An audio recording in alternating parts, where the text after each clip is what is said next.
हाँ हम बिहारी हैं, थोड़े से अनाड़ी है ना। मनोज तिवारी का ये गीत जिस तरह से बिहार के बारे में बताया, और आज पूरा देश में बिहार के बारे में बातचीत हो रही है, ये अपने आप में बहुत बड़ा, राजनीतिक तौर पे देखा जाए, यह रिजल्ट है ना, जो कि बीजेपी ने जिस तरह से काम किया, माइक्रो लेवल पे जिस तरह से काम किया गया, और बीजेपी सबसे ज्यादा वोट पाने वाली पार्टी के रूप में उभरा है। बीजेपी को जो है 90 जीत हासिल हुई है, और इनके साथ साथ में गठबंधन में जेडीयू को 84 सीट मिला है, और एलजेपी को 19 सीट, और अन्य के खाते में 9 गए हैं। यानी कि एनडीए का जो गठबंधन है वो 202 जो है सीटें प्राप्त की है। उसके विपरीत अगर हम देखें महागठबंधन, उसमें तेजस्वी यादव आरजेडी के खाते में केवल 25 सीटें आई हैं, और कांग्रेस का मात्र 6 में सिमट गया है। और वीआईपी का तो वीआईपी एग्जिट ही हो गया है, 0, 0, और अन्य में 4 आए। यानी कि 243 सीट्स में 202 एनडीए के खाते में, और महागठबंधन के खाते में 35, और अन्य जो सीटें गई हैं। और पिछले बार की तुलना में अगर देखें तो बीजेपी का इस बार का जो रिजल्ट है बहुत ही जबरदस्त है।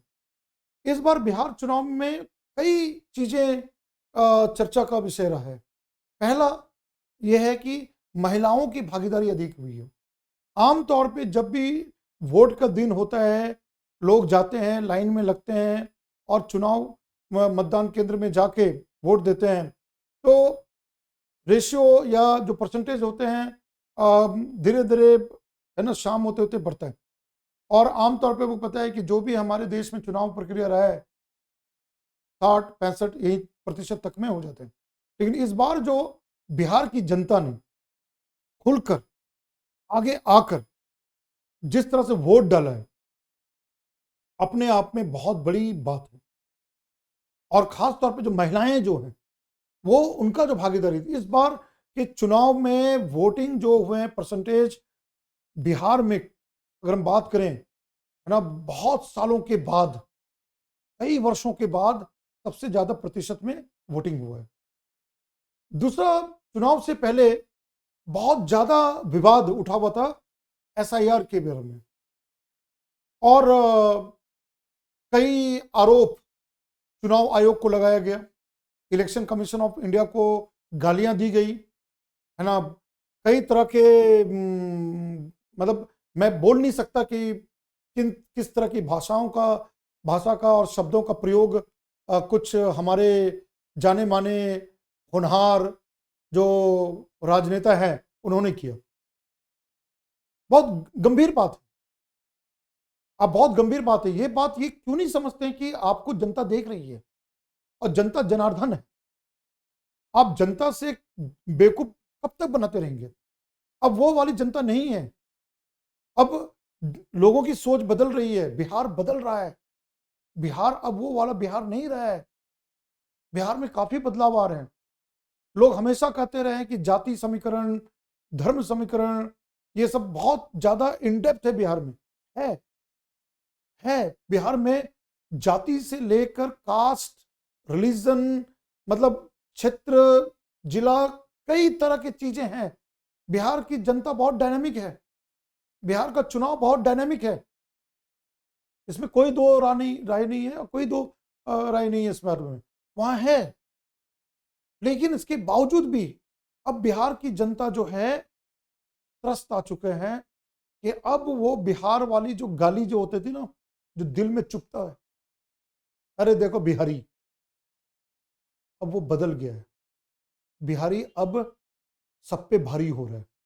और मनोज तिवारी का जो गाना है ना, हाँ हम तो बिहारी है ना, थोड़े से अनाड़ी है ना, बहुत बिल्कुल सटीक तौर पे बैठता है।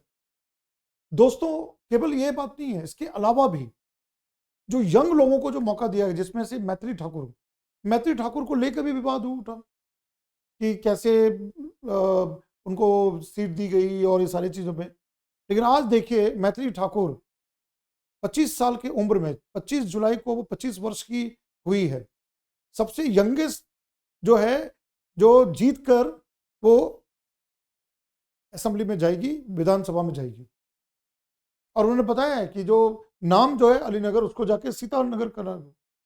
तो अब एक और चीज जो बहुत इंपॉर्टेंट आ रहा है, जो सनातन धर्म और जो ये जो भावना जो है, ये और तेजी से बढ़ रहा है, ये चीज दर्शाता है।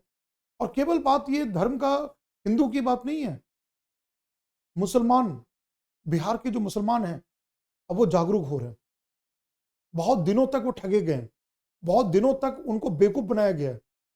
और खास तौर पे जो जो मुसलमानों में महिलाएं हैं, वो जागरूक हो रही है, वो देख रही हैं कि क्या जो है उनके हक के लिए, उनके परिवार के लिए, उनके बच्चों के लिए सरकार क्या कर रही है।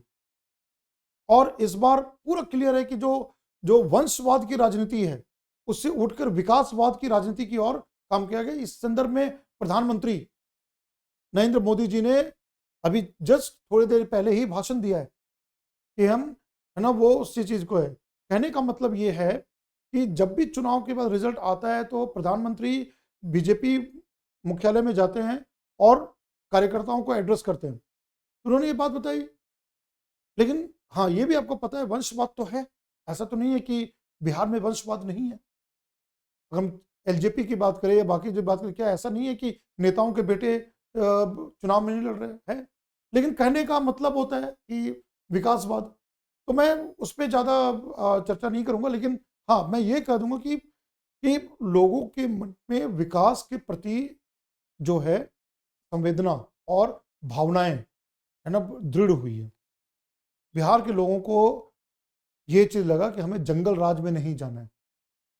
जिस तरह से जंगल राज लालू प्रसाद यादव और उनके उस समय का जो, जिस तरह से बिहार को, है ना, जब उसके राबड़ी और लालू का शासन था, चारा घोटाला से लेकर जितने तरह के जो हुए, और जाति को लेकर, और जिस तरह से हिंसा कट्टा चला के और ये सब करके जो बिहार को इतने पीछे धकेल दिया, और जो बिहार के पढ़े लिखे नौजवान, पढ़े लिखे लोग और जो भी ऐसे लोग थे जो तरस ताकि बिहार छोड़ के पलायन किए, अब वो चीज नहीं है। बिहार बदल रहा है, बिहार बदल रहा है ना। और ये बहुत महत्वपूर्ण बात है कि पिछले नीतीश कुमार की जो सरकार रही है, उससे पहले भी सरकार रही है, कई चीजों का दिख रहा है। लालू के समय का और अब के समय में जो बदलाव वो दिख रहा है लोगों को। पहले सड़कें सही नहीं थी, सड़कें हैं, बिजली का होना, और सबसे बड़ी बात है लॉ एंड ऑर्डर, कानून व्यवस्था, ये सारी चीजें दिख रही हैं लोगों को। हाँ, नीतीश कुमार की सरकार की भी खामियां हैं, कोई डाउट नहीं, उसमें भी कमियां हैं, खामियां हैं।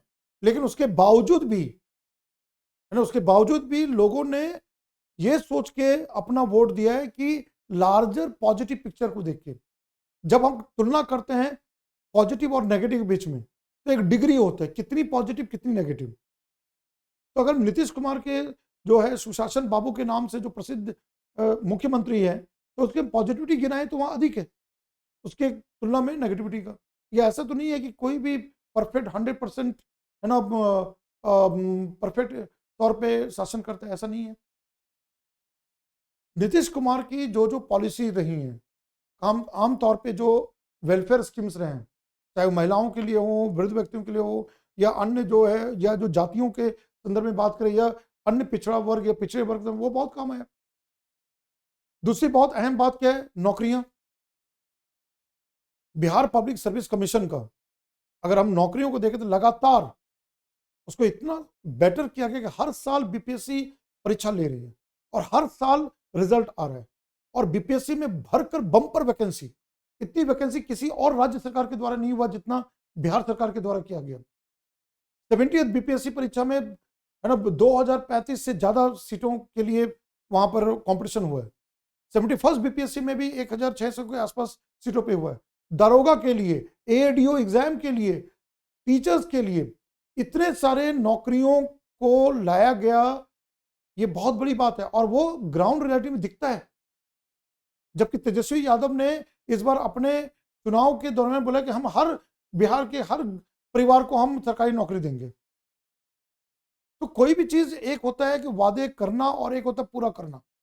यहां पर लोगों को दिख रहा है कि युवाओं को दिख रहा है कि नहीं, वैकेंसी आ रही है, नौकरियां मिल रही हैं।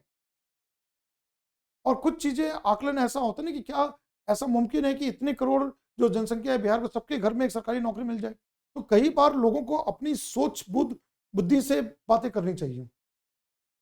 और मुझे लगता है कि जिस तरह से विकास की जो गति अभी बिहार में पकड़ा है, तो उम्मीद यह है कि 5 वर्षों में यह गति और तेज होगा। और केवल बात पटना की नहीं है, पटना के अलावा आप देखिए गया जी, वहाँ कॉरिडोर का बनना है। बोध गया तो पहले है, राजगीर नालंदा है ही, उसके अलावा बेगूसराय में, पूर्णिया में, मोतिहारी में, कई जगहों पे। और इस संदर्भ में अगर हम बात करें तो आप देखिए बिहार राज्य में, अगर अब आप पूरे बारीकी से उसको देखिए, कई जो छोटे टाउन थे, जो जिले थे, वो विकसित हो रहे हैं। एयरपोर्ट, हवाई अड्डे, अभी चुनाव से पहले पूर्णिया में नया हवाई अड्डा स्टार्ट हुआ, उससे पहले दरभंगा में हवाई अड्डा चल रहा है, बोध गया में बहुत पहले से है ना?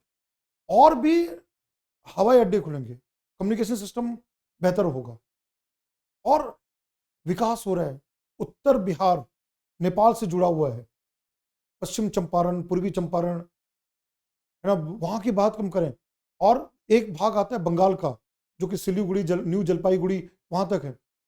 रोड बन रहा है, रोड का नेटवर्क बहुत बन रहा है, हाईवे वगैरह बन रहे हैं। ये सब दिख रहा है, अभी लोग देख रहे हैं। अब रही बात रोजगार के अवसर का, वो भी धीरे धीरे हो रहा है। धीरे धीरे जो नए रोजगार में, खासतौर पे जब भी मैं पढ़ाता हूं तो मैं ये साइंस टेक में बताता हूं कि बिहार में जो बायोफ्यूल, जैव ईंधन में बिहार जो है बहुत आगे है। खासतौर पे जो हम बायोमास ऊर्जा की बात करते हैं, और झाझा के करीब चकाई है, जहां पर विश्व का सबसे बड़ा बायो इथेनॉल प्लांट बनाया गया है। पर्यावरण की बात हम करें तो अभी 6 रामसर स्थल घोषणा किया गया। इससे पहले बिहार में एक भी रामसर स्थल नहीं था। आप सबको पता है कि रामसर स्थल क्या है, अंतर्राष्ट्रीय महत्व के नम भूमि है। तो अंतर्राष्ट्रीय महत्व के नम भूमि बिहार में 6 हो गए, 6 जस्ट पिछले 2 साल के भीतर 6 रामसर स्थल की घोषणा करना, ये बहुत बड़ी बात है। इससे पहले नहीं हुआ था। अभी कैमूर को बाघ रिजर्व के लिए प्रस्तावना दिया गया है ना, पहले से वाल्मीकि टाइगर रिजर्व है। तो ये बहुत बड़ी बात है। उसके साथ साथ क्या, पर्यटन को बढ़ावा देना, रामायण सर्किट जो नेपाल तक जोड़ता है ना, बुद्धिज्म के तौर पे बोध गया, राजगीर, नालंदा, ये सारी चीजों को जोड़ता है। बिहार के इतिहास को हम देखें, प्राचीन काल से भी लेकर उससे पहले पूर्व इतिहास देखें, बहुत ही समृद्ध रहे। सम्राट अशोक का राज्य है बिहार। कई बड़े बड़े महान वैज्ञानिक, आर्यभट्ट और कई ऐसे खोज और आविष्कार बिहार से हुआ। महाजनपद 16 में से महाजनपद एक में जो है, वहां पर जो है वैशाली का इतिहास इतना गौरवमय है। बौद्ध धर्म, जैन धर्म, हिंदू धर्म से लेकर जितने भी हम बात करें धर्म का, सूफीज्म की बात करें मध्यकालीन समय में, इस्लाम की भी हम बात करें तो बिहार के साथ जुड़ा हुआ है। बिहार की परंपरा बहुत स्ट्रांग रही है। और एक और बहुत बड़ी बात है जो आप सबको पता है, छठी मैया, बिहार का महापर्व, छठ महापूजा, एक श्रद्धा का पूजा है। और आज बिहार के लोग कहां नहीं है, कहां नहीं है। केवल देश की बात नहीं है, अंतर्राष्ट्रीय में कई जगह पे बिहार के लोग हैं और बहुत अच्छे अच्छे पोस्ट पे हैं, चाहे वो प्राइवेट सेक्टर की बात करें या गवर्नमेंट सेक्टर की बात करें। बुद्धिजीवी बिहारी केवल आईएएस और कलेक्टर ही नहीं, वैज्ञानिक के तौर पे नासा में काम कर रहे हैं। आपको हार्वर्ड यूनिवर्सिटी में आपको बिहार के लोग मिल जाएंगे जो कि पीएचडी, पोस्ट डॉक करके वहां पर कर रहे हैं, यानी कि उसके तौर पे भी है। अब रही बात की जो लोअर क्लास के तौर पे जो पलायन हुआ है, जो लोग भागे हैं, जो जाए गए क्योंकि मजबूरी है, खाना नहीं मिलेगा, जी नहीं पाएंगे तो कैसे करेंगे। लेकिन अब जो है घर वापसी होगा। आने वाले 5 साल में घर वापसी होगा। बिहार के लोग जो जो जहां जहां हैं, और मुझे लगता है जिस तरह से प्रधानमंत्री ने अभी अपने भाषण में कहा है कि विकास को प्रायोरिटी दिया जाएगा, तो हो सकता है उद्योग, आईटी सेक्टर और अन्य जो है agri biotech, agriculture sector, agro food processing, ये तमाम चीजों पे बल दिया जाए, टूरिज्म उस पर फोकस किया जाएगा। और बिहार को केंद्र सरकार के साथ मिलकर डबल इंजन की जो सरकार है, काफी सारे सपोर्ट मिलेंगे, काफी सारे बजट, काफी सारे फंड मिलेगा, जिससे बिहार में तरक्की और तेजी से आएगा। और मैं आपको बता रहा हूं कि ये एक बहुत ही बड़ा पॉजिटिव वाइब है। और जिन लोगों ने छठी मैया को नाराज किया, जिन लोगों ने तिरस्कार किया, आज वो खून के आंसू रो रहे हैं, क्योंकि अब बिहार की जनता समझ गई है कि भाई आप हमारा अनादर करोगे, आप हमें गालियां दोगे, आप हमें नीचा दिखाओगे, अब नहीं बर्दाश्त होगा, अब हम बर्दाश्त नहीं करेंगे। और इस संदर्भ में ये चुनाव का जो रिजल्ट है ये दिखाता है, इसमें जो भी राजनीतिक पार्टी है जिन्होंने नेगेटिविटी को प्रसार किया, चुनाव आयोग के बारे में उल्टी पुल्टी बातें की, जब ये हार जाते तो बोलते ईवीएम खराब है ना, लूटपाट मचाया जा रहा है, ये सारी चीजें आपने देखा होगा। चुनाव के समय में जो कुछ ऐसे जो पक्ष के नेता थे, बौखलाहट में अलग अलग पोल बूथ सेंटर में जा रहे थे, उनको पता था कि हम हारने वाले हैं, चाहे जैसे भी हो, साम दाम दंड भेद ना लोगों को करके वोट करने के लिए। लेकिन वो इस बार नहीं हुआ, मीडिया काफी एक्टिव थी, ये सारी चीजें न्यूज में आ रहा था। तो इस बार जो भी है ना आरोप प्रत्यारोप, गाली गलौज और है ना इतने सारे चीजों को इस बार चुनाव में हुआ, उसके बावजूद भी जनता जनार्दन समझदार होके वोट किया। अब मुझे पता है इसके बाद और भी कई तरह के है ना आरोप प्रत्यारोप होंगे, लेकिन सबसे बहुत जरूरी चीज है कि आज जाति, धर्म और तमाम चीजें जो है उससे उठकर हमें अपने देश के विकास, और देश का विकास तभी होगा जब राज्य का विकास होगा। तो अगर हम देखें बीजेपी का प्रचंड जो बहुमत मिला है, तो उत्तराखंड, उत्तर प्रदेश, अब बिहार, अब प्रधानमंत्री ने कहा है कि गंगा नदी जो है बिहार के रास्ते से बंगाल जाती है। अब बंगाल भी त्रस्त हो चुका है, बंगाल में त्राहिमाम त्राहिमाम हो चुका है। अब बंगाल की जनता भी जो है अब अगला जो है बंगाल को करके, ताकि ये गंगा का मैदानी भाग जो कि ऐतिहासिक, भौगोलिक, सांस्कृतिक, धार्मिक है ना, आर्थिक सभी संदर्भ में, पर्यावरण संदर्भ में जो बहुत ही महत्वपूर्ण क्षेत्र है, एक बहुत है ना स्ट्रॉन्ग क्षेत्र के तौर पे ये उभरे। तो अगला जो टारगेट है बीजेपी का वो है बंगाल, और इसका असर होगा, इसका जो असर है वो बंगाल तक होगा। उत्तराखंड, उत्तर प्रदेश, बिहार 3 में हो चुका, चौथा अब बंगाल की पारी है ना। तो कई चीजें हैं, ऐसा नहीं है कि बीजेपी में खामियां नहीं है वहां पर, लेकिन मैंने क्या बताया, तराजू जो होता है पॉजिटिव और नेगेटिव हम कहां रखते हैं, किस संदर्भ में देखते हैं। और मुझे लगता है कि ये जो जनादेश मिला है, इसमें सच में अगर नीतीश कुमार की सरकार ना मेहनत करके काम करे और जिस विश्वास से लोगों ने वोट दिया है उनके विश्वास पे पूरा हो, तो सच में बिहार एक स्वर्णिम राज्य के तौर पे उभरेगा, और जो ब्रेन ड्रेन हो रहा है वो ब्रेन गेन की ओर जाएगा। बिहार के युवा जो है उनमें काफी मेहनती होते हैं, और काफी सारे ऐसे बिहार के जितने भी नौजवान हैं उनके उज्जवल भविष्य के लिए एक पॉजिटिविटी होगा और राज्य का विकास होगा, और इसका असर झारखंड में भी होगा।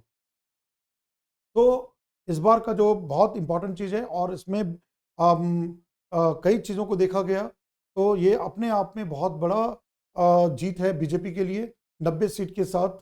और उसके बाद सेकंड जो बिगेस्ट है, लार्जेस्ट है, वो जेडीयू 84 के साथ में, एलजेपी के साथ। एक और बात के साथ मैं एंड करना चाहूंगा कि इस बार माइक्रो लेवल पे काम किया गया। अमित शाह जी ने जा जाके, और बीजेपी के तौर पे कई नेता जा जाके अपने कैंपेन में विकास की बात की, घुसपैठियों की बात की, और कई सारे ऐसे ऐसे मुद्दों को उसमें बहुत माइक्रो लेवल प्लानिंग के साथ कार्यकर्ताओं ने काम किया और इसमें एक बहुत बड़ा कॉपरेशन दिखा बीजेपी, जेडीयू और एलजेपी के बीच में। कोई भी मनमुटाव या कुछ ऐसी चीजें नहीं आई। जबकि जहां महागठबंधन की बात करें तो उसमें तू मैं होता रहा। तो लोगों के मन में ये बात भी आई कि हम कैसे महागठबंधन पर भरोसा करें, क्योंकि इनके आपस में की एकता नहीं है। लेकिन यहां पर हम उल्टी तरफ देखें एनडीए का, ये लोग मिलकर माइक्रो लेवल प्लानिंग के साथ पूरा एक तरह से करके उन्होंने मेहनत करके इस जीत को हासिल किया। तो एक बहुत अच्छा गाना है, हिले ले झकझोर दुनिया हिले ले झकझोर, हिले ले झकझोर दुनिया हिले ले झकझोर, जनता की चले पलटनिया हिले ले झकझोर दुनिया। तो जनता जो है जनार्दन है। अगर आपको ये वीडियो पसंद आए तो प्लीज आप लाइक और सब्सक्राइब कीजिएगा, अपने दोस्तों के साथ शेयर कीजिएगा। मैं और भी ऐसे जो कंटेंट के साथ में आता रहूंगा। आप सबका बहुत बहुत धन्यवाद और पूरे बिहार वासियों को मेरे तरफ से हार्दिक शुभकामनाएं। पार्टी तो बनती है। जय बिहार, जय भारत, जय हिंद। धन्यवाद दोस्तों, थैंक यू।